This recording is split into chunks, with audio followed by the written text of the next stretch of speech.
Hello, everyone. Welcome back to Doctor Who Big Finish Fans. Today, we're diving into a sort of reimagining of the first Doctor Adventures of David Bradley and the Adventure in Space and Time crew.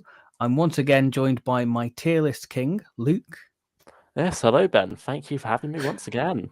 Yeah, you're basically a regular on the channel at this point, aren't you? What the flux and all the live streams we've done this year, you're basically 50% of Purpose for 11 at this point, really. Yeah, I've not been kicked off yet due to the occasional controversial opinion. Yeah, you mean Cold Vengeance. Yeah, that's the one. That's the one. Of course, in the spirit of the first Doctor, if we were to part company, we'd much rather do it in pleasant circumstances, like, say, over a drink, as Ian says in Reign of Terror. Or just leave Dodo in a nightclub and say you've got a headache or whatever. Yeah, could always do that might be the way we go. Might be the way. Might be the way. Hypnotize me, send me off to live in the country for a couple of days, and I'll send you back a note saying, "Send you my love, but I'm parting ways now." Or a Dalek time ship. There's always Yeah. that. But yeah, while we wait for some people to join, what have we been up to? Because it's been a while since we've done a little stream. So what have we been doing since our last little stream, which was the third Doctor, was it? I think. Oh no, River Song. River Song. River Song. Yeah, there we go. A couple of weeks, but yeah, it's been a couple of weeks. Just been in awe of how fast time seems to be going. Like 2 weeks till Christmas. It's getting scary, isn't it? Just been working away and listening to the odd Big Finish, watching the odd Doctor Who. I think what was my most recent? It was Murder of Oliver Akron, the second story from the 6th Doctor 11 box set. Wasn't a fan of the first episode. Not at all. That might be my definitely bottom 3 of the year. That episode was. But I can agree. Second one picked up a lot there. Enjoyed that one a lot more. So that would be a very good sort of stage play, that one by Nigel Fairs. I can see it being like in a theatre. Yeah, that's very true. Hello, Furious Time Lord Cyberman Adventures. Just said hi in the chat. And hello, Stylish One as well. Hello, hello, hello, hello. So what about you, Ben? What have you been up to? This week I watched 5 Doctors, which has been like my first classic story since October, I guess. It was just nice to rewatch 5 Doctors, mainly because of the hype of the B&M stuff, which I'll talk about in a minute, actually. But yeah, it was lovely watching that. So I forgot how good it was, and it was just something quite comforting watching that by a Christmas tree.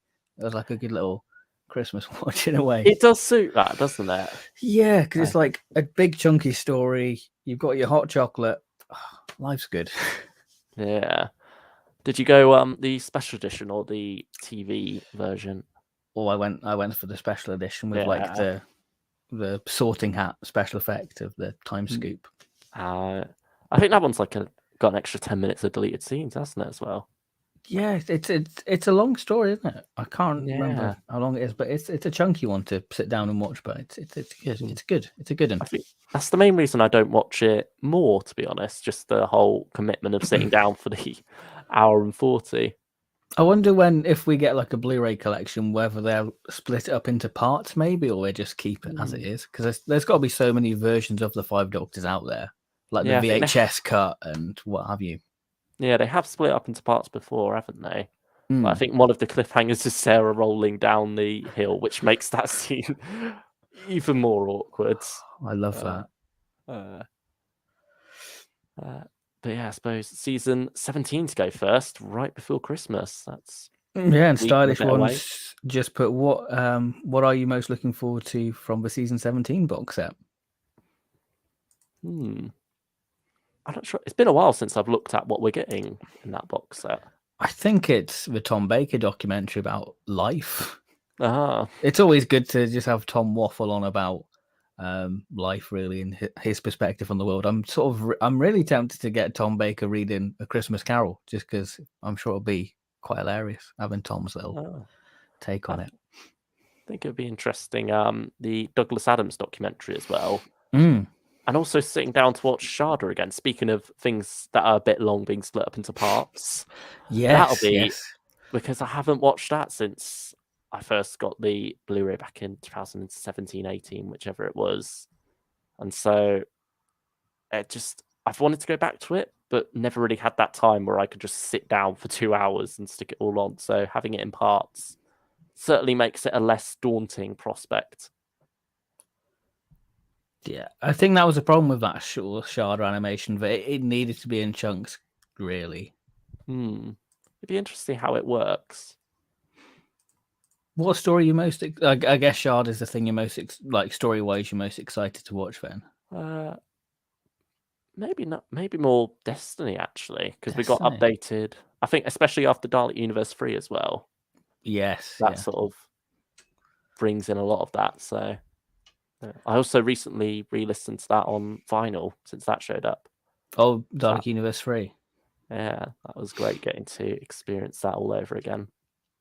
See, I watched 5 Doctors and I went straight to 5 Companions because I was like, oh, go on, let's have that. And that's a good little fun story. Oh. That's a good enjoy one.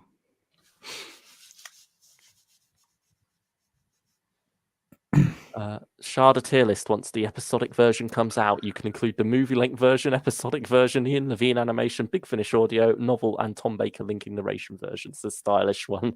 That'll be coming in 2022. But yeah, another thing I've been busy is basically being Father Christmas and hunting dollies down for people. Which you got quite a few people nice. Calling in favors then. Mainly James. Because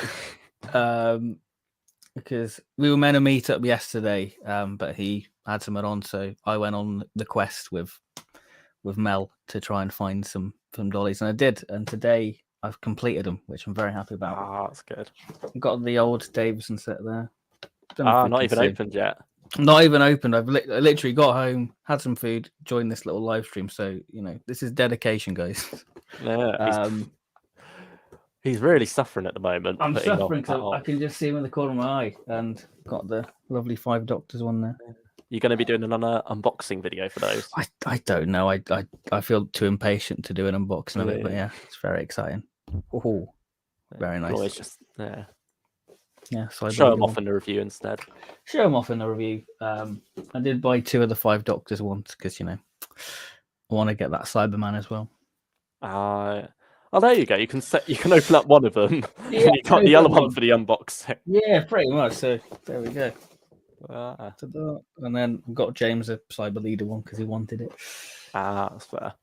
So yeah, and before I get into trouble, thank you, Mel, because she bought me. Yeah, I'll be in the doghouse if I didn't mention that. So thank you very much, darling. Appreciate it.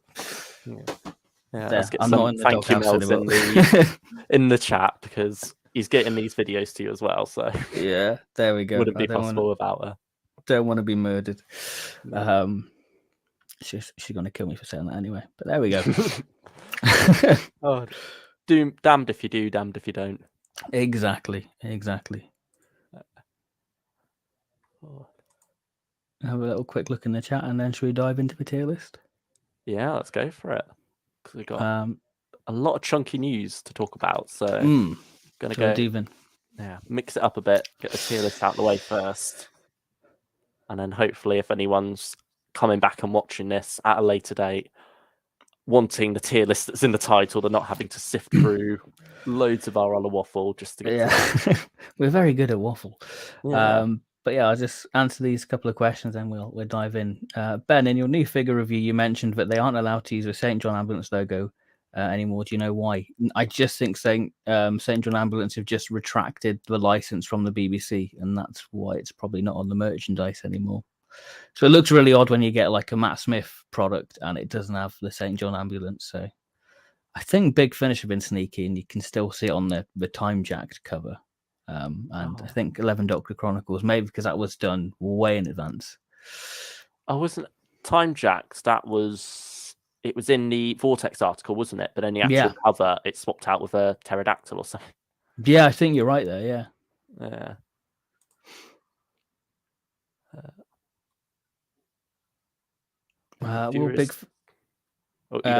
All right. Will Big Finish ever resolve the cliffhanger to the Guardian of the Solar System, Sarah Kingdom, Big Finish Companion Chronicle? Probably not, because I don't think Jean Marsh is working for them anymore because of how her health is. I think, is she in her 90s now? She's certainly late 80s, I believe. Yeah, I'd say she's definitely in her 80s. Because I know that Peter Purvis said in like an interview that when they were recording like the Sontarans, it was like a real challenge to record it due to like her being unable to read the line. So I think that Jean Marsh is probably. I mean, I could be mistaken, but I think that we've seen Sarah Kingdom all on Big Finish, unless they recast her. Yeah, you never know at this point. But certainly, Ian Chesterton, William Russell seems to have moved on now. I think he's retired from acting in general. Yeah. He's earned a break at this point. Definitely has the guy. And we've got the amazing Jamie Glover in filling his shoes in this series, haven't we? Yeah, we have. Is that a good little segue? I think that's a segue. I think that is. All right, so I shall load up the old tier list so you can be all excited for that. If I can find the tier list page, there we go. We've got 10 stories and 6 tiers to slot them all into. So this should be pretty quick. Pretty quick tier list, actually. Yeah, Fingers one of our shortest ones, I think. Oh, we've got a massive one to make up for. Yeah, this is the calm before the storm. Right, I mean, do you want to do a little introduction? Yeah, so we have the story worthy of the First Doctor, the original, you might say, right at the top there. Then we have You Did Quite Well, a little 5 Doctors reference there for you. As easy as pie. One day I shall re-listen. Yes, I shall re-listen, because it's a good story, but it's in the backlog of things to get back to at some point. Yeah. And then I'm not ready. It's the line from An Adventure in Space and Time with William Hartnell in the dressing room. Basically meaning the story has a lot of promise, but it wasn't ready yet. It needed another draft before it went out to our ears. And then, aren't all audio dramas made of glass? I'm not sure quite what I mean by that one, Isla, but I couldn't resist getting the Once Upon a Time reference in there. Twice Upon a Time, sorry. Twice Upon a Time, there we go. I get confused with Once Upon Time. Very different story. And finally, what you need is a jolly good smacked bottom. Because why not? That's what the worst of the worst stories deserve. Will anything be in that pile, I wonder? I think if anything is going to be, I think it's what we're going to start off with here. Well, you think? I think it's my least favourite, to be honest. I sort of had a thought about it all before we started, and I think it. I think it hasn't aged well either because of the whole James Dreyfus situation. So I'm not really inclined to go back to it anyway. But even that aside, I just didn't enjoy this one as a story. It's weird looking back on this box set, the first box set, because it came out the day Twice Upon a Time aired. So this was like really exciting. Like, oh, it's David Bradley, it's sort of Unbound reimagining. Because how do you sort of imagine the David Bradley stuff? Do you imagine it as like an Unbound or like alternate? Or do you treat it all as one sort of First Doctor? I just treat it all as one First Doctor, really. Because in the same way that David Bradley himself was in Twice Upon a Time and Richard Herndl was in the 5 Doctors, it's sort of just... They look slightly different, but you just get over that, really. Yeah. The same way other characters have been recast on TV or different actors have taken over on audio. It's just a different way of telling the story, really, isn't it? It's a new way of telling and keeping an era alive, isn't it, really? And they are very authentic to the era, I'd say. Not as authentic as the Third Doctor Adventures, but it's definitely up there. When you get like a story like Return to Skaro or a historical in particular, because I think this is where this range shines, the historicals, which I'm sure we'll praise Great White Hurricane in a minute. That's when you really get the flavour of 60s. But this sort of feels like a Destination War feels like a 50s B-movie sci-fi. Yeah, I think that's maybe another reason why it didn't quite work for me. I do love the format of the box sets, though. It's one historical and one future episode, like mimicking the format of early in the series, where they would switch it up every story. I think it really caters for like every Doctor Who fan to need, because like some people are more leaning towards the sci-fi, some people just want a good historical adventure, and I think that the David Bradley stuff definitely has something for everyone. This range in particular. I feel like we're just skirted away from Destination Wars because we're not a fan. Yeah, that's true. I think also I was trying to get the general thoughts out of the way before we dive into each individual episode. Yeah. But then I was also the one who jumped into Destination Wars earlier, so yeah, it's fine. I mean, I think Destination Wars for me just feels really underdeveloped because you have this whole sort of thing with Barbara and the alien species, and you think that the story's going to do something with it, but it never quite does it with it. There's like a twist halfway through, isn't there, where things get shaken up and then everything else just seems to get dropped. Yeah, and the master in it. It's weird. When this came out, everyone was praising Dreyfus as, oh, he's great. I never saw the hype for him, to be honest. I never thought he was bad, but he's certainly just there, really. I think his performance did improve going forward. Like, I think he's quite good in the Home Guards. That one works quite well, but yeah, I don't know. It wasn't amazing here, and I can't say it's a shame to see him gone. Oh yeah, I mean, it allows for some good character modes between the Dr. Susan and like the Master in like the latter half of the story, when like the Doctor's explaining to Susan who the Master is. But that's about it. And for me, Delgado is the original Master. For me, and it just feels a bit weird. I know like the Dark Path and all that, but yeah, this story just doesn't sit right with me. And I think that, yeah. Is this what makes you more lean into the whole Unbound thing? Yeah. With the Master in the first story. Yeah, because it just doesn't seem sort of right for me personally. That's just my viewpoint, to be honest. I think it's a fair enough viewpoint. I think it's the awkward thing of how, with canon changing over time, like obviously the Master was never even thought of as a concept before Terror of the Autons, but then it sort of retrofitted the whole series where him and the Master are childhood friends who he's never mentioned before. Yeah. Like, that's fine, but it's just that funny thing of then you have this figure who's quite important to the Doctor totally left out of the early days. I think with the first Doctor as well, he wasn't an alien. He just became more alien as things went on, if you know what I mean. Yeah, that's the thing. It was left very ambiguous, wasn't it? Like, I mean, the Two Hearts thing wasn't even confirmed until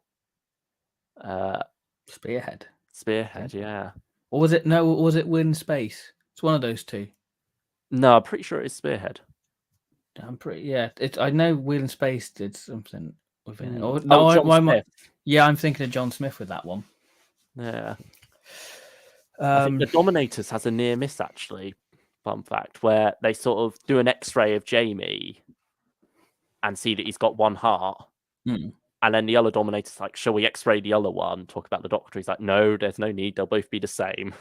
It's like funny to think that if they'd done it the other way around, we would have had confirmation of the Doctor having one heart in his second incarnation. But and the plot that was never like in their minds to avoid the Two Hearts thing. It's just a happy coincidence that happened. It's all strange how, like, when you add content, I guess, like the Whittaker stuff, like the Timeless Children stuff, like you look back and revisit stories, like that has a whole completely different meaning now. Yeah, I mean, Brain and Morbius. Yeah, in particular. Yeah, that's the obvious one. Yeah, I think. Are we gonna peel the Band-Aid off now and stick Destination Wars somewhere? I mean, do you want to? Where would you put it? See. You're not quite as harsh as me. I would say it's not ready because I feel like there is potential within the story. I just think it needs a bit of a redraft, but I do think it is a bit naff. Yeah. Like, is it your least favorite, or is there something worse coming up? Of this bunch, I'd say it's my least favorite. Yeah. So I think in that case it has to be smack bottom. Yeah, but up to you. Can put it made of glass if you want, sort of like in between where we both put it. I think because it's the only one, what's gonna be down there? Yeah, we'll sort of like use that as the grading scale. Yeah. And it's sort of, and it's a bit more variety on the actual tier list then. Yeah. Speaking of variety, I put this exact opposite. The Great White Hurricane. I don't know if this is my favorite story, but I definitely agree that it is top tier. Yeah, I'm not sure about favorite, but I do really love it. It's a funny thing, this first box set, because I cannot recommend it. Because especially with the whole controversy later on with Dreyfus himself, like it feels wrong to then recommend that. But at the same time, you are missing out on a great story in the Great White Hurricane. Yeah, like going back to a historical, very good thing to listen to this time of year, or like early January. Like this came out at precisely the right time because it especially really when we had snow. Yeah. And it really is like this whole thing of pulling together, isn't it? People coming together in a time of crisis. And it's quite heartwarming in that sense. Yeah. I think that it's a really good story for Ian because like he has a whole sort of thing with like, is it the subway or like the railway? Yeah, it's like the bridge, isn't it? It's like the monorail, not monorail, but it's like a raised railway, I'm pretty sure.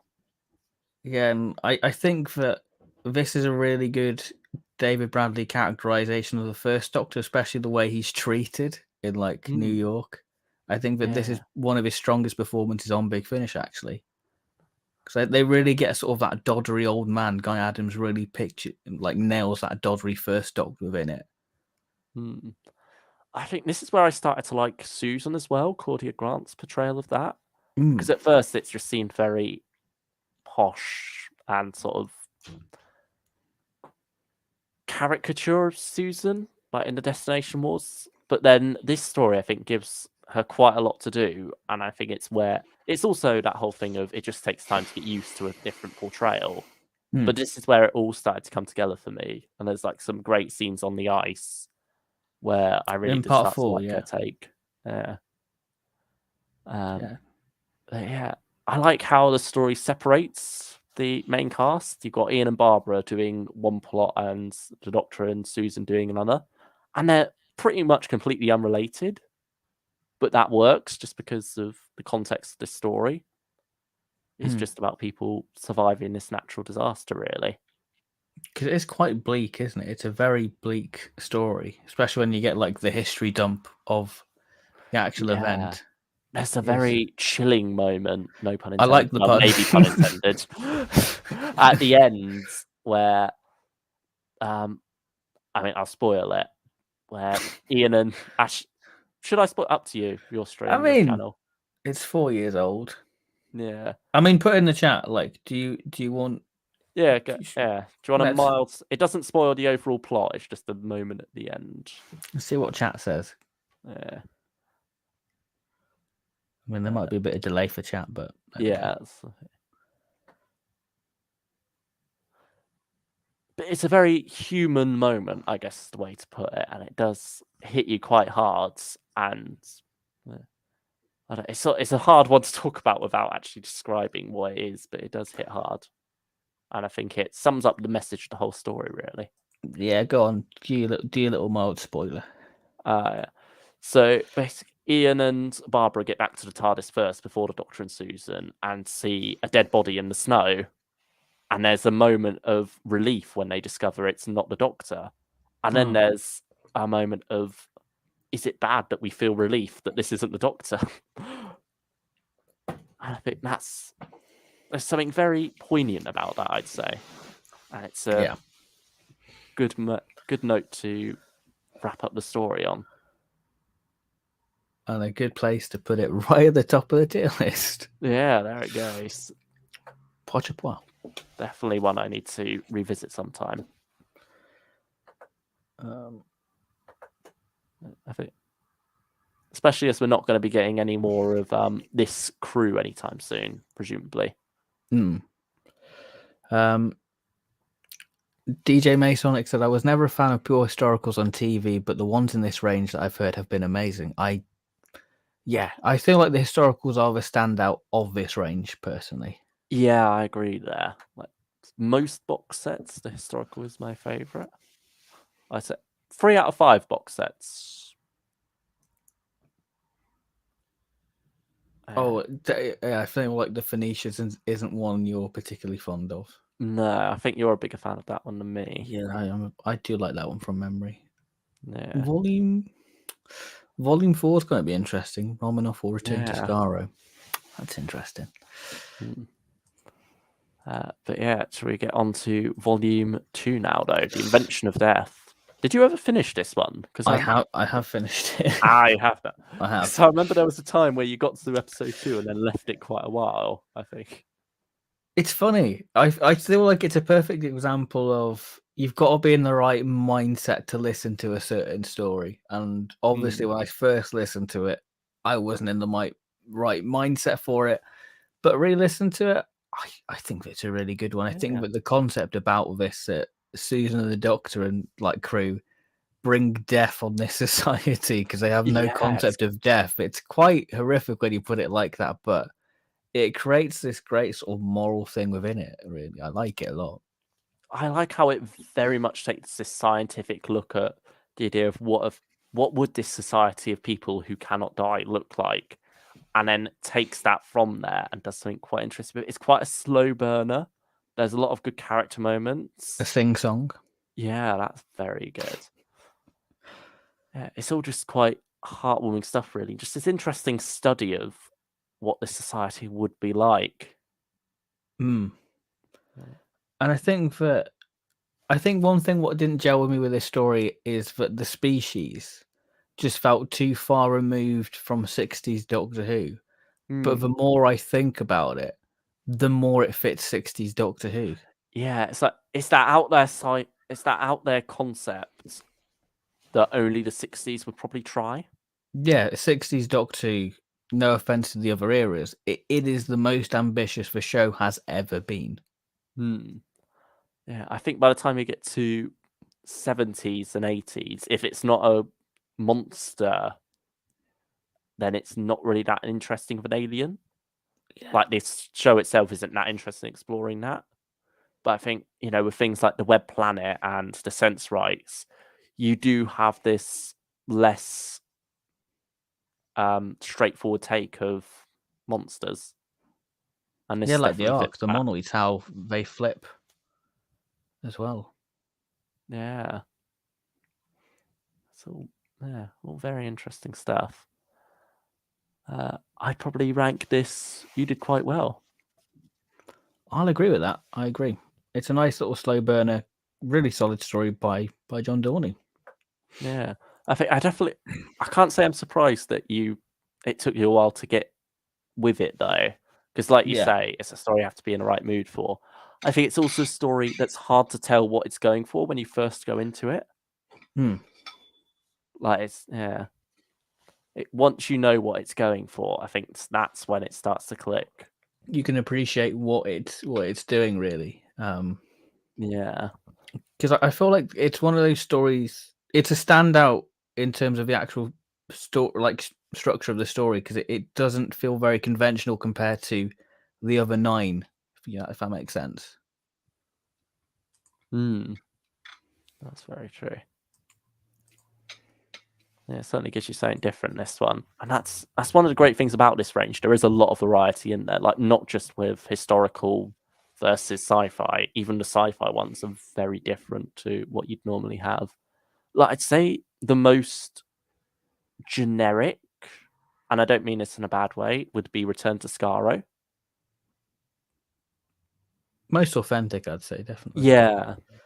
That's maybe a nicer way to put it. But the political answer. Yeah. Stylish one. Do you prefer warmer and more light-hearted Christmas Doctor Who stories, The Doctor's Tale, or bleaker and darker ones, like Great White Hurricane? I'd say that Great White Hurricane is both warmer, not light-hearted, fair enough, but I'd say it's warm while being bleak and dark. Yeah, it has its moments. I feel like with Christmas audios, you do want a feel good.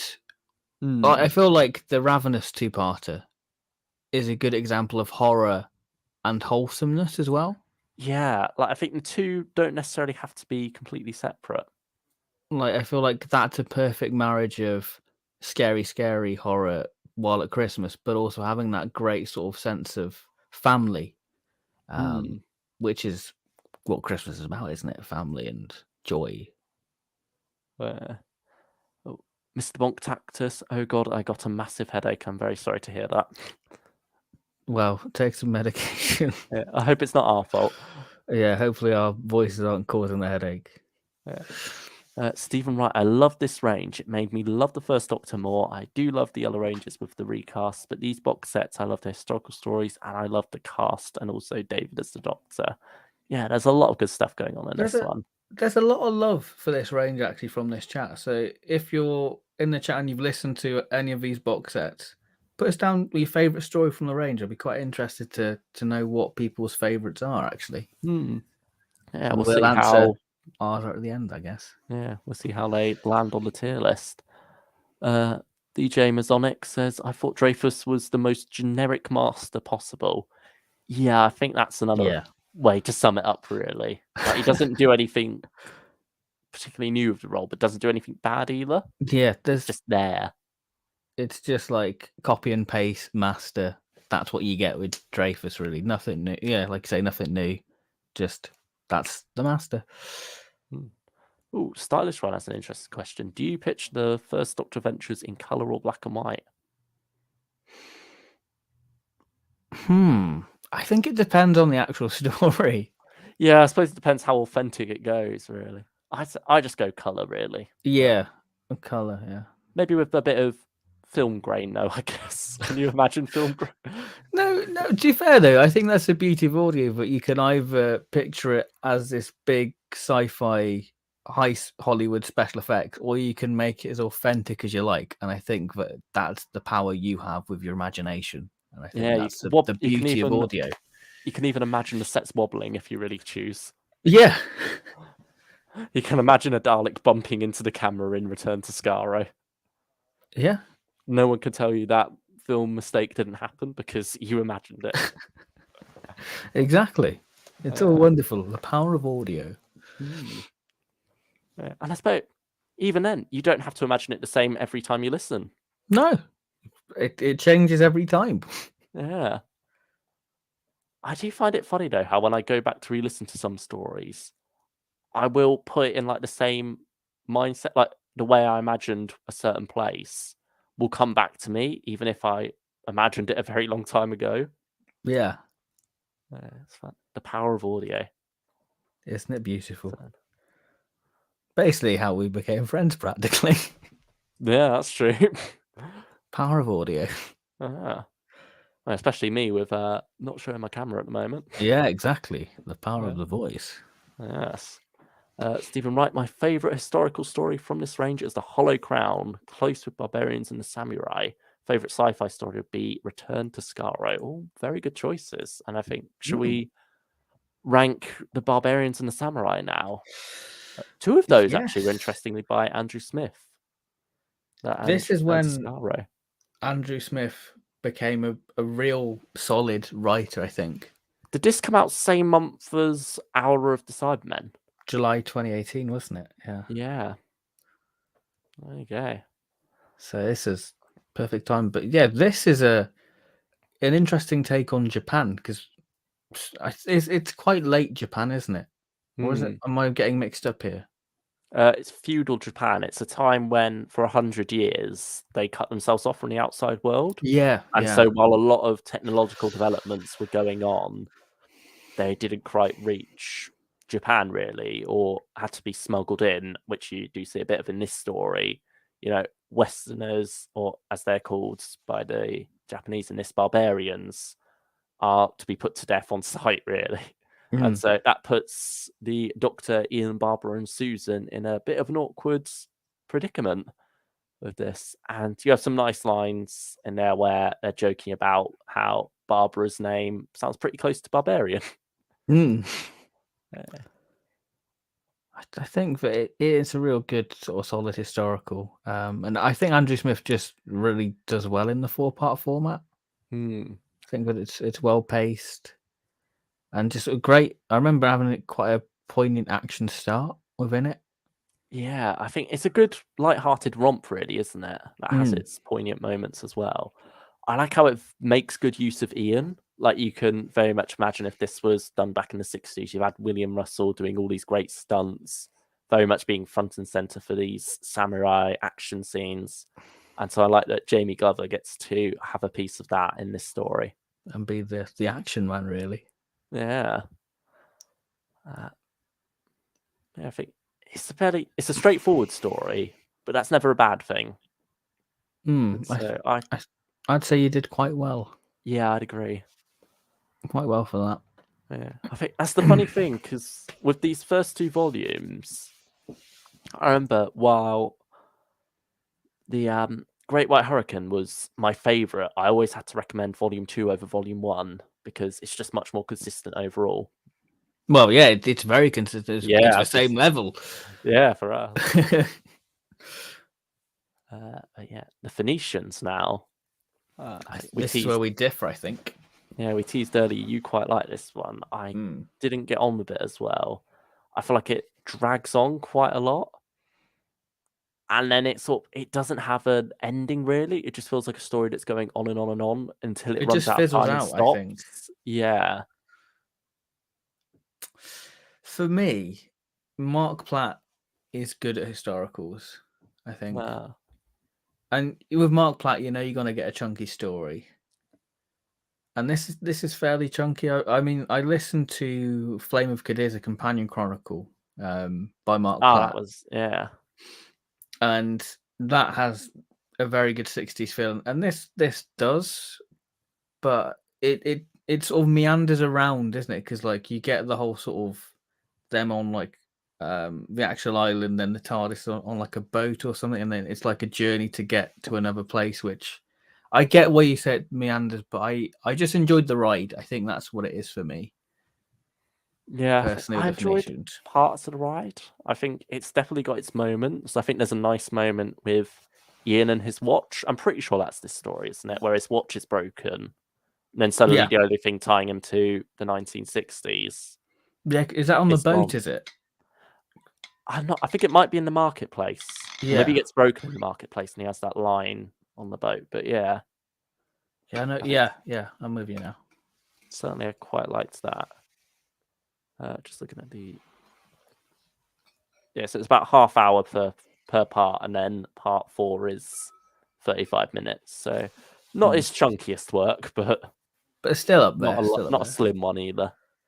Yeah, it's quite light on plot, and it's just more of that, I guess, sort of Marco Polo, let's explore the world, really. Yeah, I think maybe I was coming into this more expecting something like the Aztecs. Yeah. I think especially it sort of has that vibe when at first glance, but yeah, you do get a bit more like Marco Polo in the end. But yeah, just it didn't quite work for me, really. It's my least favorite historical. Right. Yeah, I think we can agree there at least. Where would you put it on the list? I would say I'm not ready, or one day I shall re-listen, because I do feel like I need to revisit it. Yeah, I'd be in between one of those two as well. Yeah, I mean, I'd more lean to I'm not ready myself, but yeah, I imagine you'd more lean to. I'll put it on I'm not ready. There we go. Just a bit more variety on the tier list there. Yeah. And now TikTok World, another one. Not the social media platform. No, which everyone, this whole planet's become the TikTok world. But yeah, this is instead again doing something quite out there with a sci-fi concept. Also, one that doesn't necessarily feel too 60s. This is where I've got to make a confession. Oh, really? I've not listened to this one. You didn't get around. I've not got around to this one. So I think, yeah, because I think when this came out, January, we had like River Song, Fourth Doctor, monthly range. So this kind of got put on the back burner for me. I think it did take me a while to get round to this one. So yeah, you do have the power. So I will listen in awe. Yeah, I think certainly Carol Ann Ford's character in this, the mysterious, I think she's just credited as the woman. It's no great surprise who she is. I think I know Kai was very insistent on that at the time, and he was proved right by it. Yeah, she has quite a small role in it as well. Like, don't expect too much. It's not too different from what is it? Nightshades. Oh, okay. Is it that big of a part then? It's a bit bigger than Nightshade, but it's not anything amazing, really. Is it meant to be quite a horror? Because I remember people saying there's a few like jump scares in it. I wouldn't say jump scares, but I think it is quite a haunting concept in a lot of ways. I think maybe one that doesn't quite sustain itself for the 4 parts. I think it's quite a simple idea, and so it does run itself to the ground a bit by the end there. But no, I had a better time with it than I did the Phoenicians, but I'm not sure I'd rank it much higher. I'd probably put it again in I'm Not Ready. So volume 3. 2 consistent volumes. Yeah, it's consistent. I'll give it that at the range. Yeah, I'd say volume 4 is also consistent. I would say it's my favorite of the bunch, personally. Yes, I would agree. So I'm glad Return we're on the to same Skaro, as we said, the most authentic one we've said. Yes, and definitely getting the Daleks back in there. It's a nice way to slot a Dalek story between the Daleks and Dalek Invasion of Earth without it contradicting things. Yeah, because you made a really good point, because the story plays with your expectations with the Dalek, but like you said, that if this is technically the second Dalek story, we wouldn't know that the Daleks had the capability of, just being pure evil. They can never be good. Yeah, it's like by the time of Power of the Daleks, the second Doctor knows the Daleks by then. He knows that they can't be trusted. Here, he's not so sure. He's still very wary of it, but he thinks, he's got to give everyone a chance, and that includes the Daleks. And also the Daleks were much more individual in their early days. Like, I think the Dalek story itself, it sort of showed that maybe there could be a begrudging piece, but then the Daleks turned on that. Whereas later stories very much go into they're genetically engineered to hate. And so, this sort of plays with a lot of those early Dalek concepts in an interesting way. Especially sort of Power of the Daleks. This has like quite a lot of Power of the Dalek imagery of like the whole sort of mutants in like the bath area where they just get scooped out and put in the casings. It just has great sort of Dalek iconography with like the ruined Dalek city, and that being explored in like part 1 and 2, and then the sort of twist and reveal of a Dalek survived and now becomes the first ever Supreme Dalek. Yeah, I love that concept, how it leads that into what we see later. I think, for me, part 4's the weakest. Would you? Yeah. I can see that. I feel like maybe it would have worked better as a 6-parter. Do you think? Yeah, I think it has the legs for it. Like, we build up to this, and then we go a bit more all out for the next 3 parts. It's maybe it's a story what came out too early then. Really. Maybe. Because I can definitely see this being marketed as like a 6-part First Doctor story. Now you mention it, especially with the First Doctor. Well, his shortest Dalek story is 6 parts. So, jeez. Yeah, God. Certainly 60s Dalek stories lean into being the longer epics, but I don't think it's too bad for 4 parts. I think, I think that it's a lovely, like what part 4 does. I think it's a lovely revisit to Skaro to see how the Files have adapted Skaro, like they're using Dalek technology to like ionize the sky to get rid of some of the radiation. So it feels like a great continuation from what was brought up in the Daleks. Yeah, especially with a lot of returns to Skaro after this. Sort of just forget about the files entirely, like Destiny of the Daleks just treat it as this dead world. Whereas here we're very much seeing it trying to be brought back to life, really, and that attempt to heal it. The city in ruins with vines growing all over it is quite powerful imagery. I love the music as well. It's very evocative of that first story. I think there's just something so special about the original Dalek 7-parter that this captures perfectly and builds on. And I think Nick Briggs, this is one of his best Dalek performances because he's really channeling like Peter Hawkins within it. Oh, he and definitely that is. really lures you into that. Wow, this feels like a missing 60s story.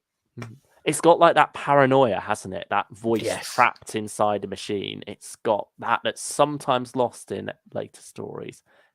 It's almost like the voice is breaking slightly every time they scream.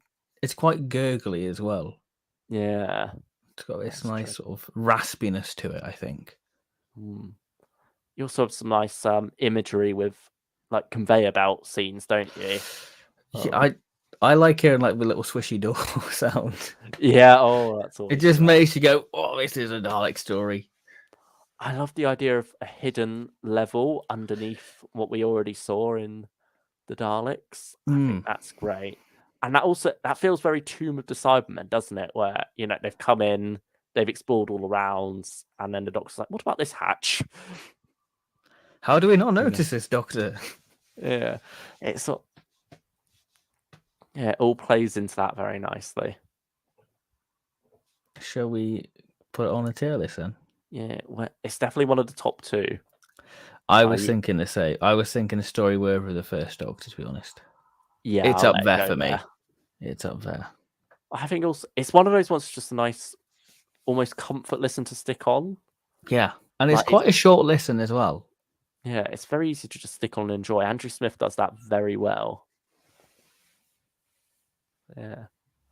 And then less of an easy listen is Last of the Romanovs. Not because it's bad, just because it's quite hard-hitting. Probably the darkest of this range. I just need to say one word. Chimney sweep. Yeah. Out of context, that means nothing to people, but this is all about the Russian Revolution and like the last of the Tsars. And their inevitable sort of demise, really. And this is Doctor Who's what if, really, of what happened to the Tsars. Yeah, it's rather depressing as well. And it allows Barbara to shine. I think that this is possibly Barbara's best story in the range, possibly. Maybe. Susan as well. She does some great stuff in this. And Ian as well with when he's with that soldier. Is it the soldier when they're like digging like the trenches? Yeah.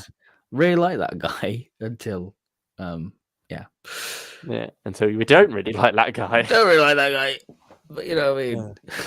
I think with another revolution in the Reign of Terror, it's interesting seeing a different side of this sort of thing, where Reign of Terror has its dark moments, it has its bleakness, but it's also a bit of fun to it as well. Yeah. There's less of that, and it is very real. Closest Doctor Who gets to being frighteningly real, I'd say. It feels like you're watching like a history documentary in a way, this story. Yeah, it does. The way it unravels, you feel like you are you feel like you are a part of the event, what's happening. Like you feel kind of claustrophobic, not in the sense that you're in the house with the Tsars, but you sense that the walls are coming slowly in, like there's an army getting closer and closer. Like it starts to feel very claustrophobic, intense, and you think, how on earth are they going to get out of a situation, you know? It very much feels like the whole world is holding its breath. It captures that tone beautifully. And yeah, it's a heavy listen, but worthwhile. I love how it gets the idea of this whole family across with only 2 characters. Yeah. Like, it's just the father and the daughter. Yeah. But there's like, 4 siblings, aren't there? In the actual family, and then you got the mother as well. But they're able to not include them without it feeling awkward. So that's a props to Jonathan Barnes, isn't he, who wrote this one? Yeah, very good job with this one. Yeah. And like the stuff between the First Doctor and Dan Starkey's character, when they're talking about like the Tsar and their fates, really heavy stuff. I mean, this whole story is heavy, like you say, but that's when you really get to like the gut punch of the story, really. Yeah, definitely. It's not an easy listen, but a worthwhile one. I'd put it's either you did quite well or another worthy of the First Doctor. I want to say worthy. Yeah, let's put up. I think that it's a blooming marvelous story. So yeah, that is praise all around for Volume 4. If you pick up one box set from this range, it has to be that one. I think it just encapsulates what this range does best. Wonderful sci-fi and a really bleak view on history. You know. Yeah. Stephen Wright says, what I love about The Last of Romanovs is it feels like The Visitation, where they are part of the events, and it feels like you wonder, is the Doctor a real person in our history? It does have that sort of powerlessness like Fires of Pompeii in a way.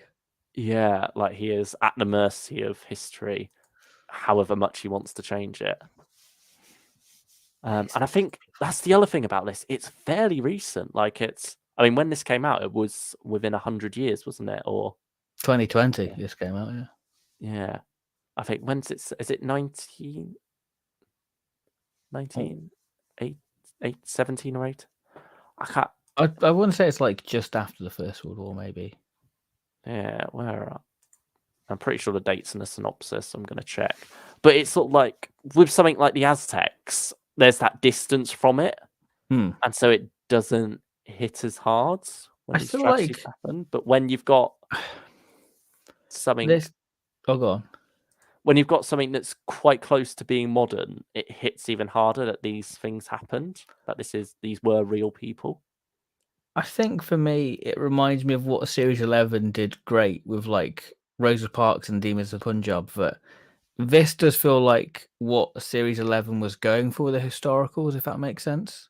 Like lesser known history events and going, this is a great Doctor Who story to tell.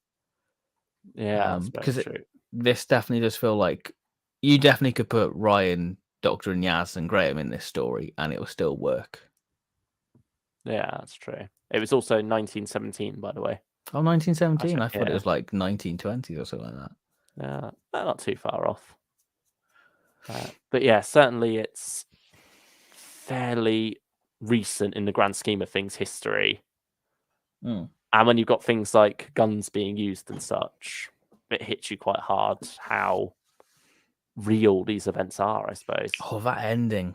Oh, I just remembered the ending now. Kills you. Stylish one. As someone who loves the later Hartnell stories, but really struggles with the cheapness and unbearably slow pacing of season 1 stories. Wow. What? I'll take. Would you recommend the First Doctor Adventures? Yes. I'd say yes. I think you got 4-parters in there as well, so it doesn't drag quite as much. And I feel like when they are slow burners, for the most part, Phoenicians aside, there's a purpose to it. Yeah, Invention of Death especially. Yeah, like there's method to the madness, I guess. It's being slow for a reason. It's not just being slow because they've got 4 parts or 6 parts or 8 parts to fill and they've got to pad it out somehow for the runtime. So yeah, definitely. Well, if you start with Volume 4 to see how that goes with you, that's definitely it's a good set. Yeah. Now, you haven't listened to this one either, have you? I've listened to like part 1. So I can comment on that. But I can't say it's too glowing of a review if I've only listened to 1 episode. I couldn't get on with it, to be honest. No. It's an odd one. It's a bleak one, but also tries to be a bit comedic as well. Like there's definitely some comparison to recent events in there to be had. Yeah, just look at the cover creature.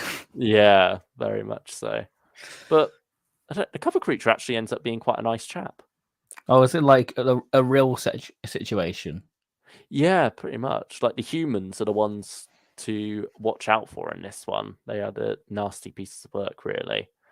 And yeah, there's a lot of comments on xenophobia and such, and the whole idea of England for the English. Good heavens, man! Like certainly a lot of great stuff there, and I think it works at the end. It's not the best. I'd say it's a one day I shall re-listen for me. There we go. Now, the Hollow Crown. I think we're ending on a high note here, aren't we? You did listen to this one in full. I did listen to it. I mean, I listened to the Hollow Crown first, actually. I did the box set completely wrong because I was just excited to have like a Shakespeare heart. And what's nice about this is it does reference Shakespeare Code, which it doesn't was a nice little touch. Yeah, like not just with Shakespeare himself, but also Queen Elizabeth. Queen Elizabeth, yeah. And I suppose references Day of the Doctor, technically. Yeah. Yeah, I did. Gosh, yeah, it does. Yeah, that's great. I think that this is a wonderfully rich historical story. Yeah, that's true. It's beautifully, like, is it Sarah? I can't remember her name. Sarah Grocella. Grocella. Yeah. I feel like she's like studies like history and like Shakespeare, so everything seems to be authentic to like the Elizabethan era. And you definitely get that within the story that's being told, and I have a lot of fun with this one. I had a lot of fun with it. There's a lot of good political intrigue in there, a lot of interesting moments. And the way sort of Shakespeare's at a dilemma whether he performs a play or whether he's part of like a rebellion, isn't it, or something like that. I suppose it ties into the idea that all art is inherently political, whether we like it or not. Pretty much, yeah. Yeah, that's it. Yeah, certainly a lot of fun to be had with this one. It's got everything really, hasn't it? It's got Hot Dodo, poignant moment. Yep, we have playing Jude Shakespeare, Lauren Cornelius, yeah, or Judith Shakespeare, I should say. And who is it? Nicholas Ashbury playing William Shakespeare himself does a great job with there. I think it's all great stuff. I'd say it's got a bit of everything in there, hasn't it? Like you have the fun side of things, you have the more heavy hitting side of things as well. You've got political intrigue, you've got the fun at the theatre, you've just got the Doctor, Ian, Barbara, and Susan hanging around in the house. You have family squabbles. It's got a lot going on, but it juggles it all very well. And a beautiful cover. I love the cover for this one. It's a great cover. So I say the only bad cover is maybe For the Glory of Earth out of this range. Compared to that, yeah. Yeah. I think especially like individual cover, I'd say some of the main covers aren't as great. But yeah. So Hollow Crown, it's either you did quite well or what's it called? Story worthy of the First Doctor. For me, up to you. I feel like it did quite well. There we go. But because it's the last one, I feel inclined to go. It's up there. Go for it. Go on. It's a strong display. Deserves it. Strong display from this range. 3 historicals and 1 sci-fi. Are the top one. So we definitely do favour the historicals because we don't really get that many pure historicals in like the Doctor Who range in general. So it's nice that we're guaranteed. Yeah. Well, stuff. Yeah, we'll see what the next box set has to offer with that going down to 3 discs. And we do have a cliffhanger in the Hollow Crown, which I guess is going to be left open-ended for a little while since they're going to rest the Adventure in Space and Time team. Yeah, certainly it seems like next year we'll be switching up with Dodo, doesn't it? But, yeah, who knows? They said about we'd get 7th Doctor Last Days, and we got Seven and Mel instead. They said we'd get Third Doctor and Sarah. We're getting Third Doctor and Liz instead. So maybe we will go back to the Adventure in Space and Time crew. I think that's out in April, isn't it? So we've got a little while to wait. So it's basically been like a year for the first Doctor in that sense. I imagine we'll get news sometime soon. Although we did have early adventures in between that, so yeah, that's true. Yeah, that sort of helps bridge the gap a bit. But yeah, I think that is the tier list. Yeah, it's certainly a range that surprised me. Like when it was first announced, it sort of feels like, is this a step too far for Big Finish? But you got it out of curiosity, wasn't it? It was like, oh, let's see what it's about. See what they're going for, and it really does pay off. Turned out to be quite a spirit of adventure. A bit of a trip up at the start, but other than that, I say it's all good stuff. Yeah, pretty. I'm just looking at how the sort of box sets sort of match up.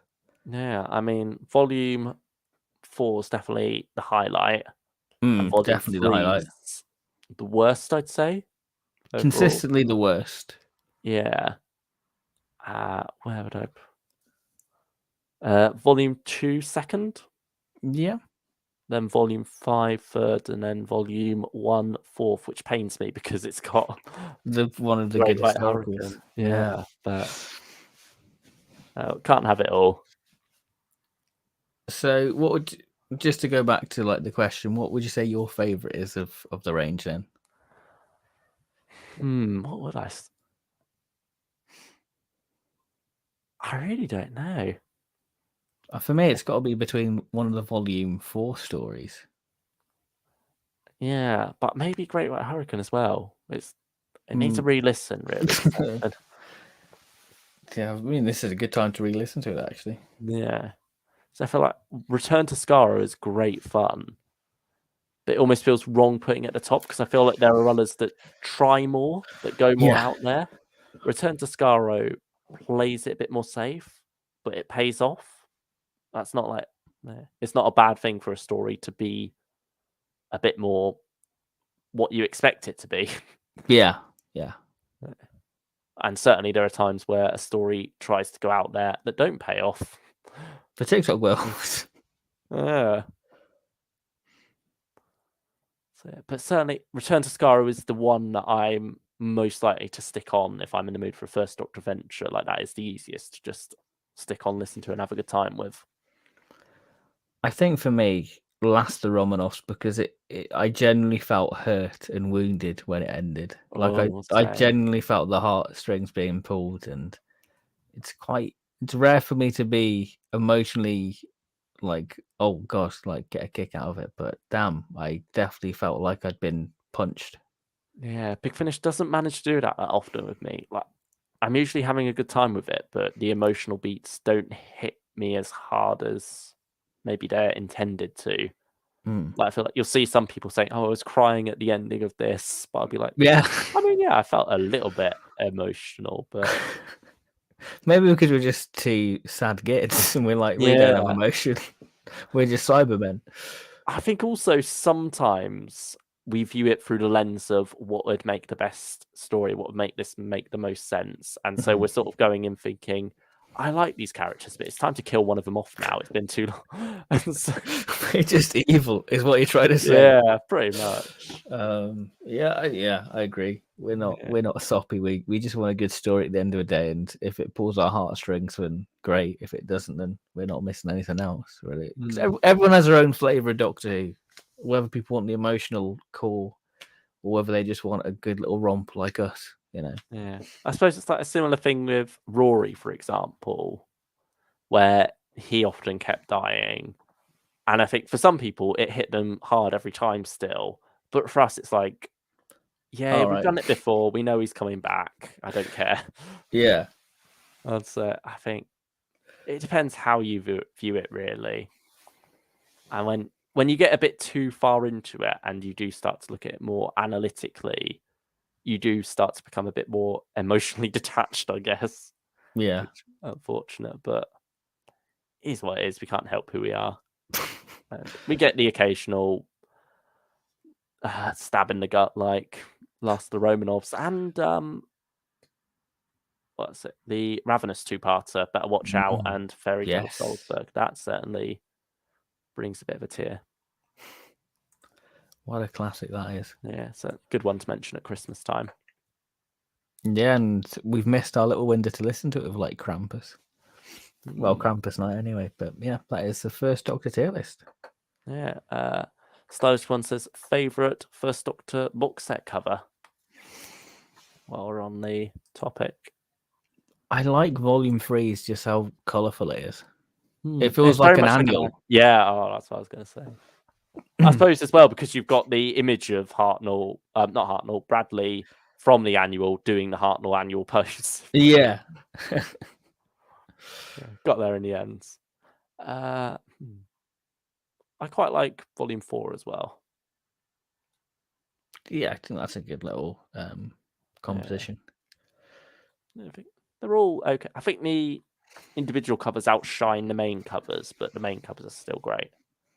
And even like the behind the scenes has its own like cover art, which is really cool. Yeah, in the first 3 volumes. Yeah, I like how they do something different with each of those. That's a nice little touch they used to do. So, yeah, I suppose now news time, isn't it? Yeah, we should do the news and then we'll have a little look on the old chat. So, yeah, because we've, I think last stream we were not complaining as such, but we were commenting on the fact that news had been a bit dry recently. We'd had our 7th Doctor and Mel news, and then that was about it. We were coming to the end of November, and we still hadn't got covers or details on much from January even. But floodgates are starting to open now, it seems. Yeah, it does seem to be. Yeah. I'm just trying to find the actual StreamYard thing so I can click. So you can share. So I can screen share. So it's like, where is it? Where is it? There we go. That's the big finish page, hopefully. Share. I think, did we have the Bernie Summerfield news when we did the last one? I think it was, yeah, I think we did have that news.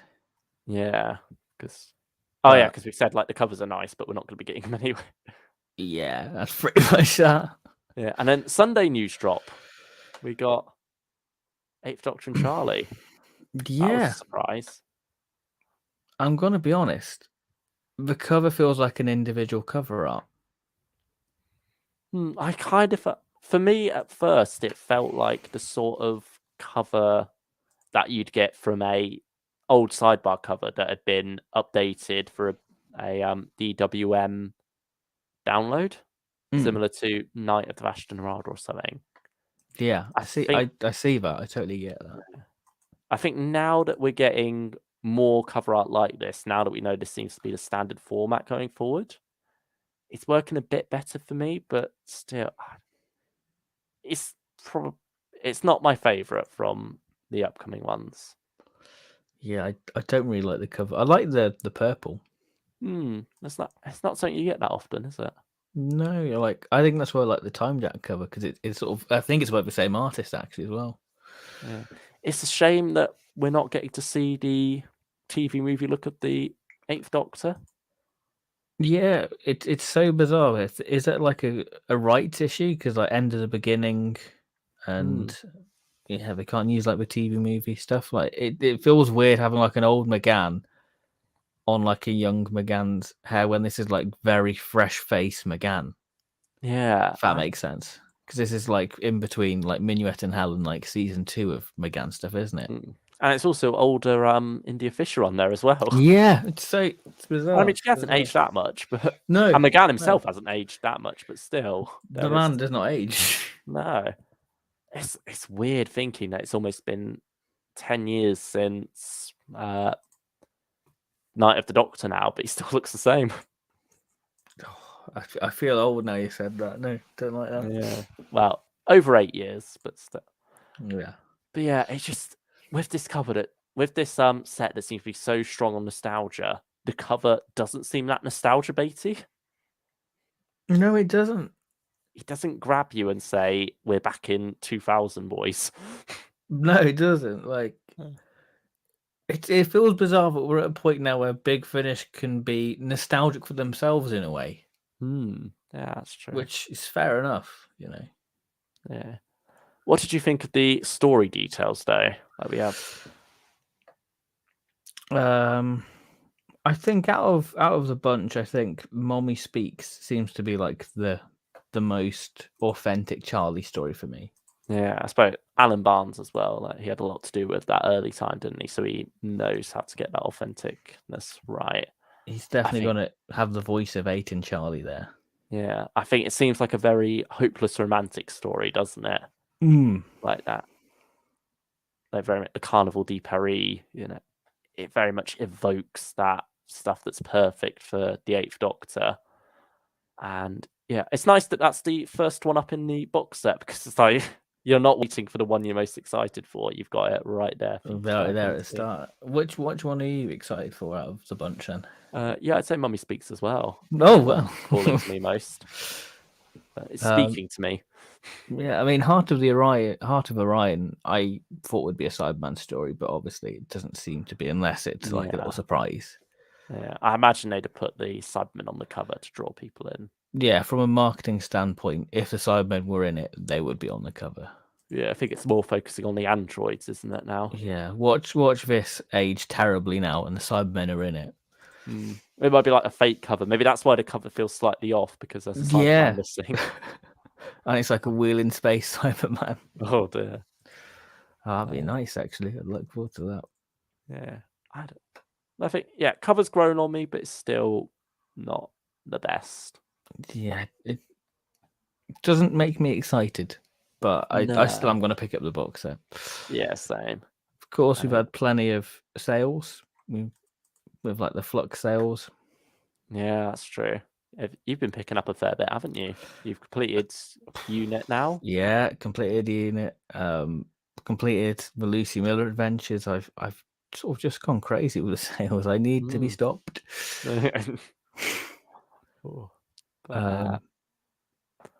Paladin? Yeah, this is the one we were speaking about the most, really, when it comes to we've not got details in January, is we know nothing about Paladin. Yeah, this was announced back in June, and we have 2 Doctors, McGann and Colin, and Mel, and River Song. Yeah. This is 2022, the year of Bonnie Langford. Yeah, it really is. I think. Yeah, when I first saw this, I think I sent to our group chat even more of me than in brackets L for Mel, because we've gone from nothing to suddenly loads. Like, she's in every Sixth Doctor release, and I haven't been enjoying Sixth Doctor releases much this year, but I'm excited for what he's got going on next year with all this Mel. It feels like a long time coming, really, doesn't it, with Mel? She still feels fresh, especially with the Sixth Doctor as well. And it's by Mark Wright, who is just amazing job of writing. And I feel like he's got something rich to say about Paladin. Yeah. I like how we're getting this type of story that does feature a companion, because I feel like in box sets like this, like classic Doctor's New Monsters, they tend to leave out the companions and just be Doctor solo. Yeah. I'm glad that that's not the case here. I mean, Eighth Doctor's on his own, but I think we can forgive that. It's also weird seeing Dark Eye's costume. Yeah, like Dark Eye's free, McGann, isn't it? Yeah, it makes you wonder where it slots into his continuity, because there's not that many opportunities for him on his own, unless maybe it's set after Stranded. Maybe, actually, yeah. Yeah, or maybe the costume means nothing, as it does sometimes. Maybe just Big Finish going, hey, it's Big Finish McGann. Or mainly because they can't use his actual TV movie costume, but then I guess they'd use Time War McGann, but then is it Time War? Yeah, maybe it just doesn't tie into the Time War enough for them to want to use that.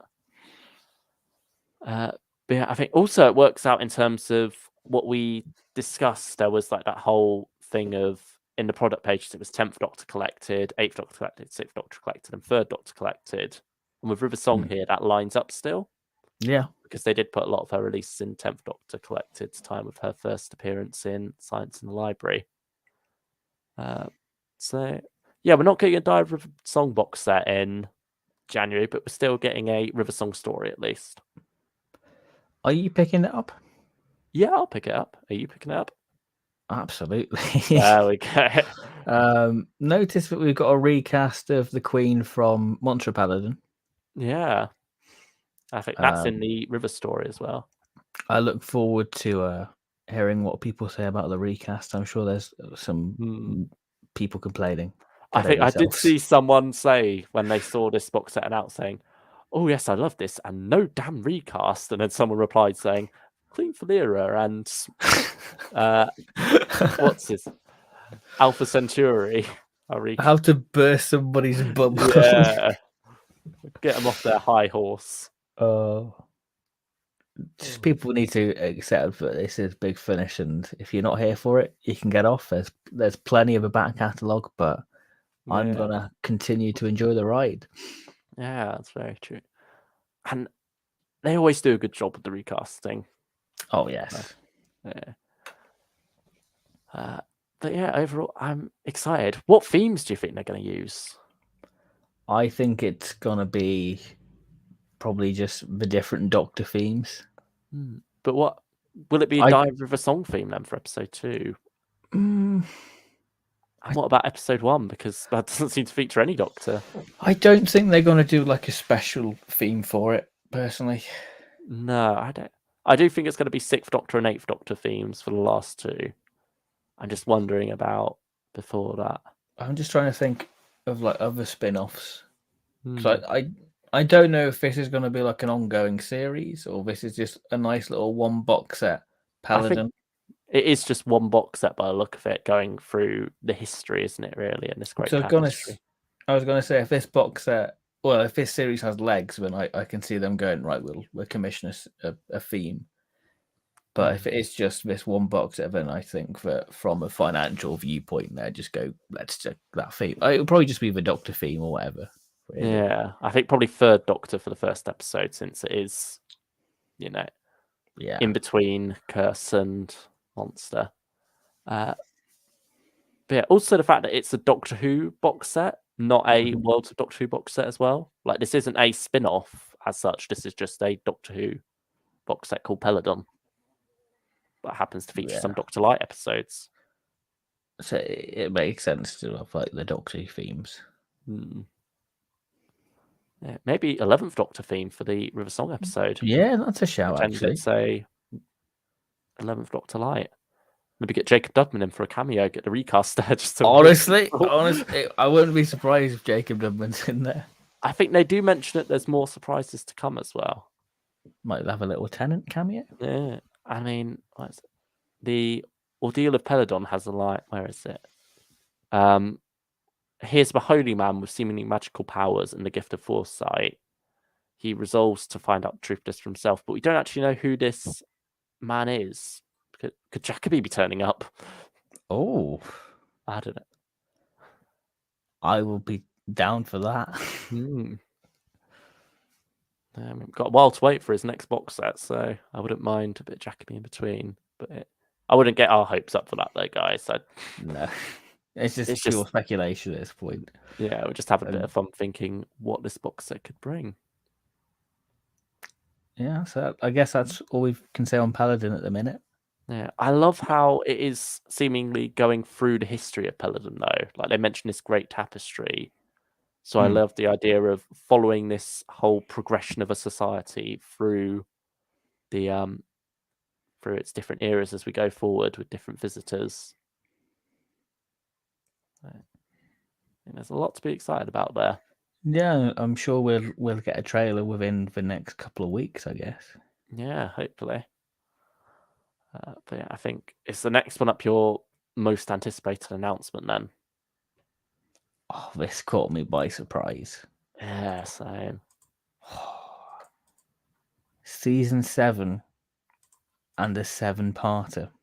Ooh, can't get much better than that. Oh, and look at that cover. My goodness, that is so exciting.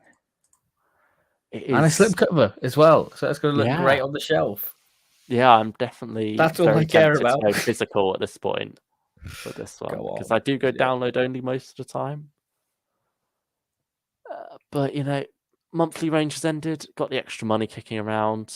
Probably not going to go vinyl for Eccleston Series 2, so I could probably indulge in a bit of Third Doctor on CD.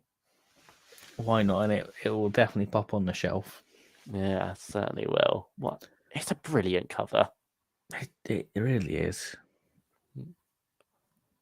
It just feels like very some of what you see in like an annual as well, like that sort of, especially like the 1971 annual, which has some very vibrant out there artwork, and this definitely feels like it. Yeah, I think Sean Longmore is probably my favourite Big Finish artist at the moment. Like, he's done 5 covers so far: Dark Season, Red List, Grey Mare, Annihilators, and War Master Self Defense. They're all bangers. No, He's I doing agree. brilliant. I saw this and instantly knew it was him because he's got like quite a distinctive style where it almost looks like a bit of an oil painting in a way. I see that, yeah. Yeah, it's got like that quality to it. I love the rusty industrial colours of this cover. Which fits season 7 very well, like Inferno. Like season 7, maybe because like the way the episode conditions are, they're not the greatest. They have that natural sort of gritty griminess and like that setting of like the rigs and everything. It just fits it, and I can just instantly picture season 7 Doctor Who. Same with like the film grain on Spearhead as well, isn't it? It suits that very strongly. I do wonder at what point Big Finish are going to stop this craze of putting the Third Doctor titles on the Third Doctor covers. I really like it though. I do like it. It suits it. It just feels odd that it's only the Third Doctor who gets that treatment. I mean, I don't know if it's you, but I see sort of Sweep from Certain Sweep on there. Oh, I've seen quite a few people mentioning that. I was like, is it like Scorchies or what? But I think it's just to quote the Eighth Doctor, humans seeing patterns in things where there are none, isn't it? Yeah, but I feel like the thing behind Brig and Liz looks a bit like a gel guard. So is it going to be like a little plasma thing, like in Three Doctors? You do get that whole thing of something green in the rivers, don't you? And dots. Yes, and maybe that is the green thing in the river. Yeah, I think. Oh, I'm excited just thinking about. Oh, I just got. Yeah, it's so exciting. Just reading the synopsis, everything about this is so evocative of that era, and it's brilliant stuff. I can't wait to crack in and listen. I think especially after I did Torchwood Soho recently, Ashenden. And so I really do love me a 6-parter. So a 7-parter, getting this longer story set in that sort of gritty world, both Quatermass inspired. I'm really excited to see what we can do with this one. Like from a relaunch standpoint, it makes perfect sense to go, let's take the Third Doctor right back to the beginning of his era. So it feels like a great little point to go, right, this is Big Finish Third Doctor. Yeah. Making use of the box set format as well. We're going into 3 discs, so why not go for a longer story to start us off rather than giving us a 4-parter and a 2-parter seems to be the standard at the moment. Go full on and squeeze an extra episode on there, give us a 7-parter. Yeah, because didn't you say that this is the first full cast solo Third Doctor adventure? Yeah, first full cast individual cover, technically, because there's only one story in the set, so it's nice bit of Big Finish history, that. Yeah, there you go. And it's it suits it, and I hope that we stick with 6-parters for this range for a while, because that 6 or 7-parters, because they are very much the meat of the Third Doctor era. They didn't have as many 4-parters. Good portion of this era. Yeah. You normally get 2 a season, practically. I think 3 in season 10. 6-parters in 9, 10, and 11. Yeah, goodness gracious, yeah. Sea Devils, Mutants, Time Monster, yeah. Yeah, I mean, provided the story has the legs for it. I don't want to artificially stretch something that doesn't belong. But makes it even more authentic, I guess. That's true, I suppose. in some story capacity, yeah.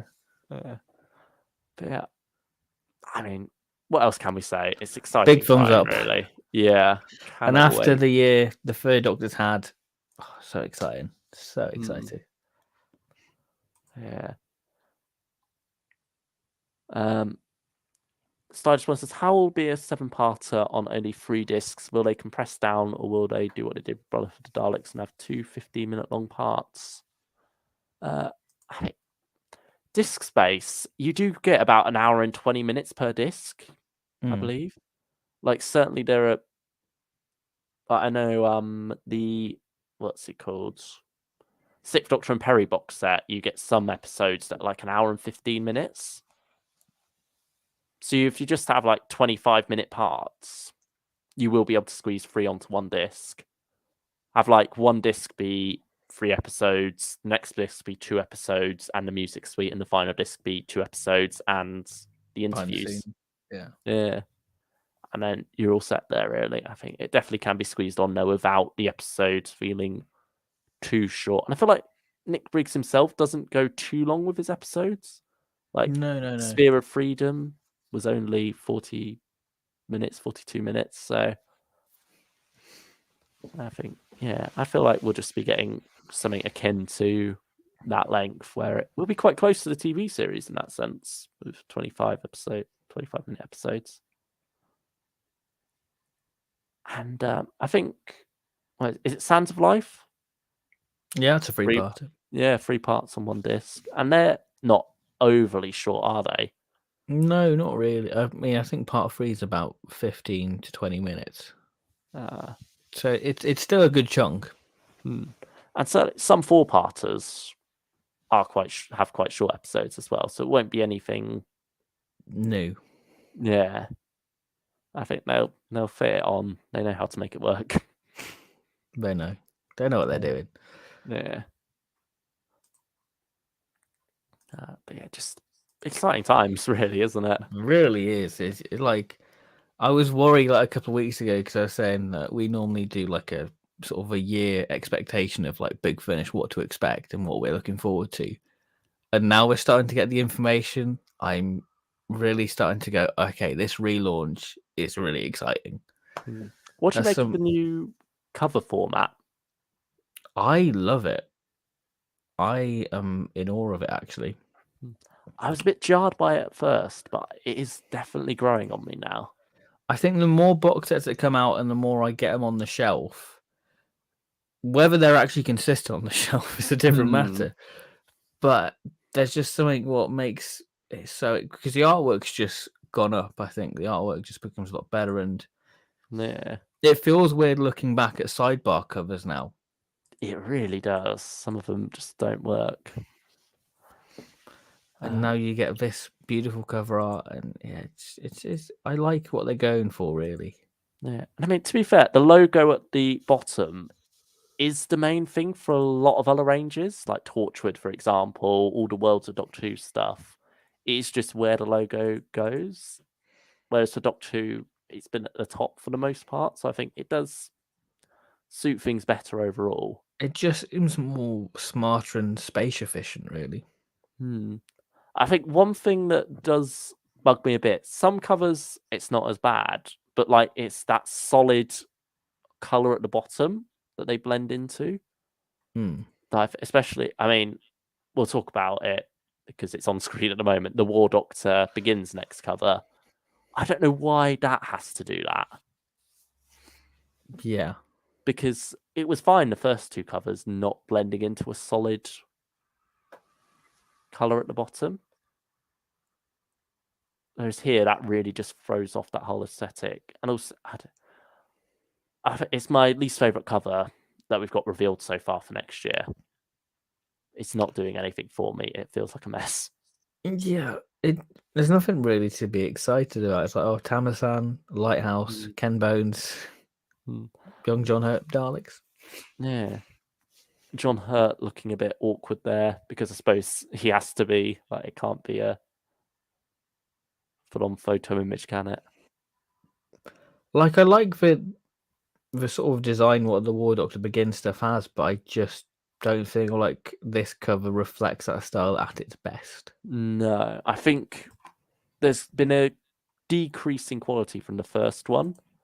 I say the Warbringer's still very good. It's just a step down from Forged in Fire. And then this feels like several steps down from both of them. Yeah. But yeah, this is sort of standalone, isn't it? Like 3 individual stories. Quite interesting stories as well, by the seams.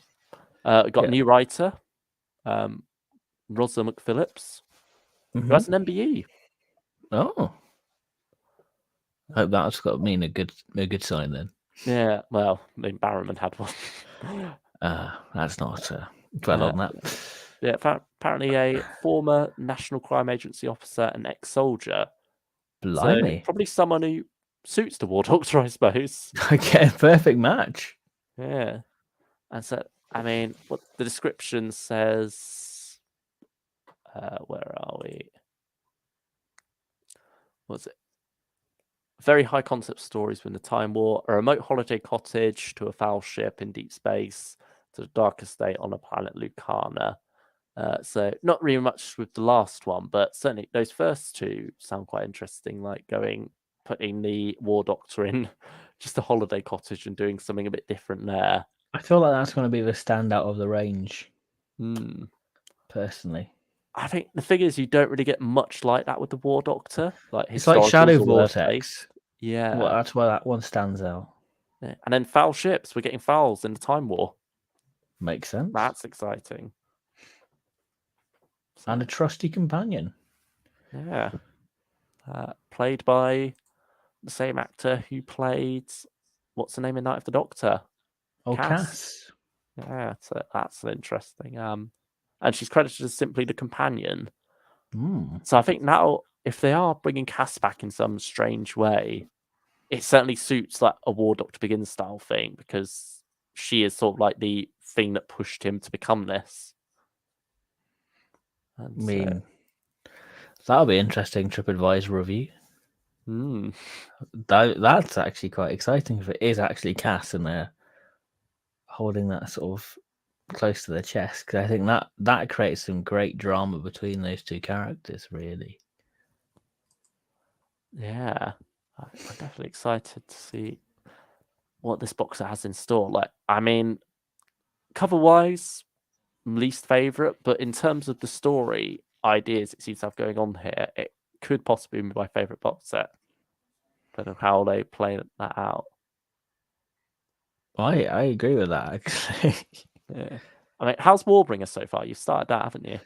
It's good. It's good. I'd say I wouldn't say it's a dip from War Doctor Begins, because I've only listened to like half of the first story, but I'm enjoying from what I've listened to of it, and I'm intrigued to see how this sort of 3-hour format works. Yeah, especially with it being told a bit out of order. I listened to the first 15 minutes on the podcast. I enjoyed parts of it, but yeah, I think it's one of those things you need the whole picture to appreciate it, probably. So I'm hopeful. Yeah, and I think War Doctor Begins, the first box set, Light the Flame, one of the standouts of this year for me, actually. So yeah, I'm excited for this range, to be honest. Yeah, it took me until Shadow Squad to really gel with it. Like, that's the story where I went, oh, I'm really liking this. Jonathan Carley, I never had a problem with. He was always great from the word go. It was more just, it needed to prove to me that this could be different from a lot of other Time War stuff, because it never does much for me. Yeah, but the Big Finish Time War stuff has a certain flavour.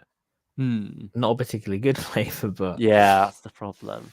But I'm hoping with the second box set, how that's going for the 3-parter, that's going to be more closer to what the War Master has. Yeah. And so I'm hoping that helps improve things. And then this as well, like we say, with the lighthouse stuff and the file ship, it feels different from the usual bland Time War flavour that we've got so far. So, yeah, I mean, still hopeful for what the War Doctor Begins can bring. When the fourth box set comes out, I mean, they're obviously going to continue with Jonathan Carley in the role post that.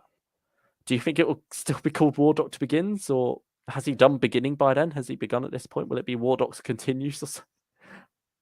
Or like Further Adventures? Yeah, further. Or would it be War Wounds? I don't know. I mean, do you think they'll ever go post the original War Doctor series? Because that's still some loose ends left there with Leela and such. I think we will get to that. I think got to get past this box set first. These box sets first. And I think they've been incredibly popular, actually. Like from the response on social media and like the way people have lapped them up, I think that it's obviously got to continue, and it definitely deserves it. I think Jonathan Carley can definitely play the older War Doctor anyway. Like John Hurt's voice itself doesn't change that much. No, not really. He's always but yeah, just enjoy the ride for now. Enjoy these young War Doctor adventures, and see where things go. Speaking of where things go, they'll be going for quite a long time. Yeah, so Big Finish fans is safe for a good few years yet to come. Yeah, got 9 years at least of us nattering on about these things. Oh, goodness gracious me. That's a scary thought. Where will we be then? Well, like, that's the thing. Like, I remember when they announced the license extended to like 2021 in like 2015, going, gosh, what would life be like then? And here we are. But yeah, I suppose the March thing's down to like the financial year, isn't it? Yeah, I know. Yeah, because that restarts in April. So yeah, that's probably why it's until then. Sadly, no 10% off everything sale like we got a couple of things ago, because that was very much the time to buy what we can, get all those pre-orders in. But it's great that Big Finish are continuing, I think, but this year has definitely proved Big Finish's place in Doctor Who, really. Yeah, certainly. And I believe Stylish One had a question about this a while ago, so I was saving it until we got round to it. Go on. If you can find it. Or he said, does the Annihilators make up for Diary of River Song Series 9? Hopefully. Fingers crossed. Yeah. Wasn't the Peladon box set listed under 7th Doctor Adventures at one point? I think it was. Might have been, but I don't believe so. I'm pretty sure it was 3rd, 6th, 8th, and 10th, which ended up being the case. But yeah, I'm just scrolling through. The Big Finish 2030 article says that details have been announced for the next First Doctor Adventures box sets, but there's no articles or updates. There must be some news on the horizon. That could very well be the case. I suppose maybe they more just mean general news, as in we've announced this box set's coming.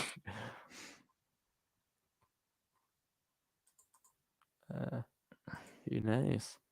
Let's see what's.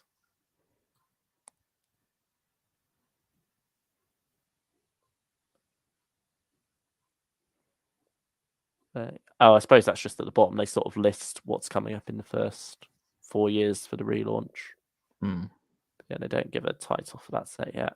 So I can't imagine it'll be too long now. Like, I think they do this thing towards the end of the year where they hold off on details and then open up the floodgates in November, December.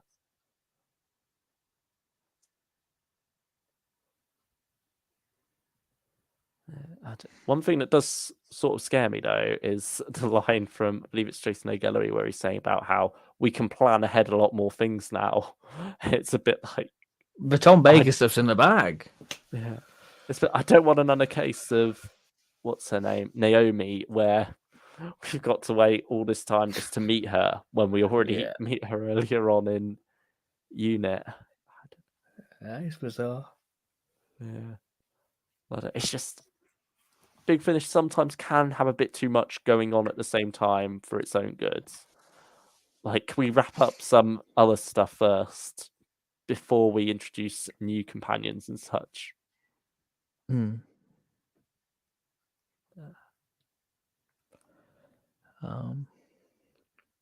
you stand by your old opinion, Ben, that John Hurt War Doctor box sets and War Master, Doctor and Time War and Dark Eye should have only been one box set? I think for maybe Dark Eyes, that should have stayed one box set and 8th Doctor Time War. I think that should have just been one box. I think the rest, carry on. So War Master, I love me Jacoby, and it's great to have 4 boxes of actual John Hurt. I think the 8th Doctor works ongoing. I think maybe not with a companion. Yeah. But yeah, I think also it's not it being ongoing that's the problem. It's the quality not really being there that's the problem for me. Yeah, that's the issue. Stephen Wright, I've listened to the first 2 episodes of Warbringer, and it's really good so far. That's great to There hear. we go. It's good. Glad that it's going well. Yeah. I think the other thing is now that we're getting more War Doctor with War Doctor Begins and such, we're starting to fill out the Time War a bit more because for a Yeah. long time it was just the Eighth Doctor being the Time War Doctor, which Yeah. was unfortunate when he's only really meant to be there towards the start, and then you have this whole incarnation to fill that slot.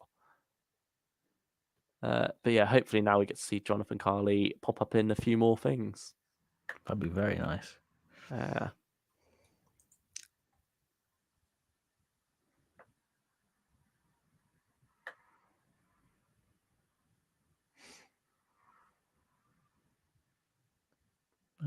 Whereabouts are we in the old chat?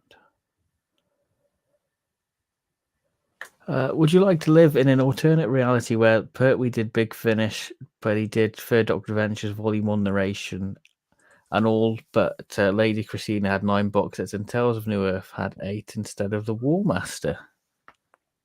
Oh, God. Do I have Pertwee doing Big Finish, but lose Jacoby? Yeah. I've got to stick with Pertwee. All right. I think I might stick with Jacoby.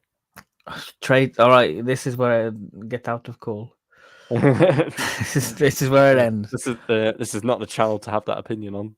Over December streams planned. Now the window. Shortbread tier list gone. Q&A gone. Just be sat there doing it by yourself. I mean, that's basically how it started going. I feel a bit lonely. Do you fancy joining me? Yeah. We're set for individual cover arts. For me, I'd say Time War 3. Is that just Time War covers? I guess Time War covers. Yeah, I say. Doctor ones. Yeah. Yeah, maybe 2. How was it? A lot of them didn't work for me either. Yeah, the Time War covers haven't been the most spectacular covers. Yeah, and then you have like that awkward one of the final episode in Time War 1, where it's just like picture of 2 people in the studio. Oh, yeah. Not even an attempt to make it look a bit more sci-fi. That's a shame. One Life or something like that. Yeah, One Life, and yeah, that is it. Yeah.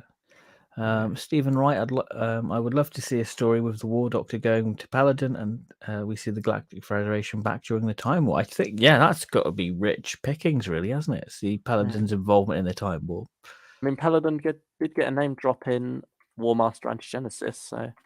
Yeah, I mean, it makes sense with it sort of being all mining and all that, yeah.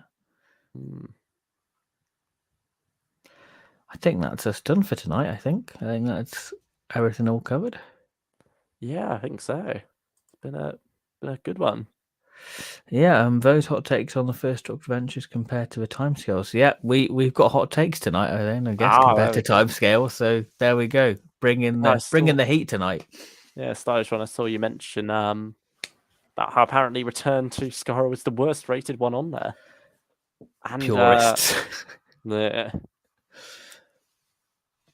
And what's it called? Great White Hurricane apparently ranks fairly low as well. That's shocking. That is shocking. Yeah. Along with the Phoenician, so he's got that right. All right, okay. I'll take it. Yeah, take what little victories we can. There we go. So yeah, thank you everyone for joining us tonight. Thank you, Luke, for making the tier list and keeping me company. Yeah, thank you for having me. That's a pleasure. We'll hopefully see you very soon for more streams. Hopefully a nice little chill little chat Q&A. Maybe next week or maybe the week after. Just got to find out when we're both available to do it. Yeah, that's it really. But we'll give you fair notice so you can pop all your questions in ready to go, and we'll have a nice little chill Christmas stream. Do a little shortbread tier list, and hopefully Big Finish release, a Tortured release, and we can do a little Christmas Tortured one, which will be upcoming as well. So that's very exciting. Should be good. And hopefully get started a little bit earlier as well. because Yes, with your hard uni life, you've having to hard get uni back on the life. train. You like train fairly late. Yeah. So with Christmas coming up and a little bit of a break from that for you, Should be ready to go. bit of an earlier start, maybe. Yeah, fingers crossed. So thank you everyone for watching. Thank you for all your comments on the David Bradley range. It's nice to see it being such a well-regarded range in the chat. And yes, lovely to hear your opinions on it. Yeah, and if you haven't picked it up, we've settled on Volume 4 is the one you should go for if you're intrigued by the range. So if that's one thing to take from tonight, take that bit of information. Yeah, there you go. So thank you very much, everyone, and we'll see you very soon. Bye-bye.